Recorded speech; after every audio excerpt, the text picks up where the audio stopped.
Hey, it's Marco, and in this video I'm going to show you how to check app usage time on iPhone. So before I start with the video, please subscribe to the channel and also like this video because it helps me out a lot. So you need to hop into your settings and then you want to hop on screen time. Now you can click on see all apps and website activity, and as you can see it was last updated yesterday at 8 p.m. So click on see all apps, and here you can see what apps do you use the most. As you can see, I use TikTok the most, WhatsApp, Crunchyroll, Google Maps. You can click on show categories to see like in a social entertainment travel type of way.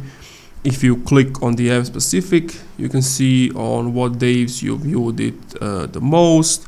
This is your average time. You can also add a limit to it. But that's it. That's how you check. Thank you for watching this video. If you enjoyed, leave a like, comment, subscribe. If you see having some issues, let me know in the comments down below.